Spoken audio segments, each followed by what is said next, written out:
પાટણ જિલ્લાના શંખેશ્વર પાર્શ્વનાથ જૈન યાત્રાધામ ખાતે અનોખી સેવા માતા પિતાની પુણ્યતિથિ નિમિત્તે જોવા મળી અનોખી સેવા। પાટણ જિલ્લાના વઢિયાર પંથકના શંખેશ્વરમાં રહેતા ઠાકર જયદીપ અને ભાઈ મૌલિક તેમના પિતાની પુણ્યતિથિ નિમિત્તે કીટનું વિતરણ કરવા દેવી પૂજકના ફળિયામાં ગયા।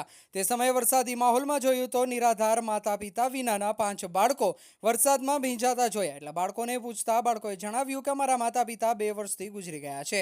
અમે એમને ખાવા પીવા માટે અને ભણવામાં બહુ જ તકલીફ પડી રહી છે। અમારે અત્યારે જમવા રોટલો નથી કે રહેવા ઓટલો નથી। અમને હવે કોણ જમાડશે અને કોણ ભણાવશે? અમારા ઉપર આબ ફાટ્યું હોય તેવું લાગી રહ્યું છે। ત્યારે જયદીપ ઠાકર અને મૌલિક ઠાકરે જણાવ્યું કે અમે જમાડશું અને અમે ભણાવશું એમ કહીને હિંમત કરી તેમનું મિત્ર મંડળ અને સર્કલ ભેગું કરીને તાબડતોબ મકાનની કામગીરી હાથ ધરવામાં આવી હતી અને ગામના સેવાભાવી લોકો દ્વારા પણ સારો એવો સપોર્ટ મળ્યો હતો। સેવાભાવી લોકોના દૂર દૂરથી ટેલિફોન દ્વારા લોકફાળો સેવાભાવી લોકો દ્વારા આવી રહી છે। ત્યારે આ બાળકોના મકાનનું કામ ચાલુ કરી દેવામાં આવી રહ્યું છે અને ટૂંક જ સમયમાં આ બાળકોને પોતાના મકાનમાં રહેવાનું મળી જશે। જેમ જેમ દિવસ પસાર થશે તેમ તેમ એમને બધી વ્યવસ્થા થઈ જશે એવું જયદીપ ઠાકર અને મૌલિક ઠાકર સાથે ગામ લોકોએ અને સેવાભાવી લોકોએ જણાવ્યું હતું। રિપોર્ટર વસંત કડિયા, પાટણ।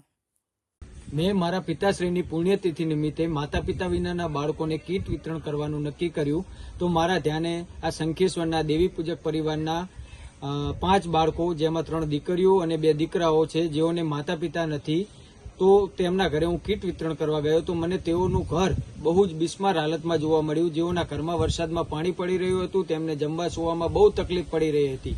તો મેં અને મારા નાના ભાઈએ તેઓનું મકાન બનાવવાનું નક્કી કર્યું।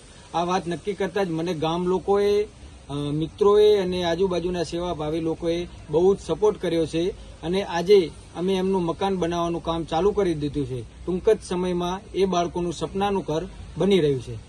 જયદીપ ઠાકર, શંખેશ્વર।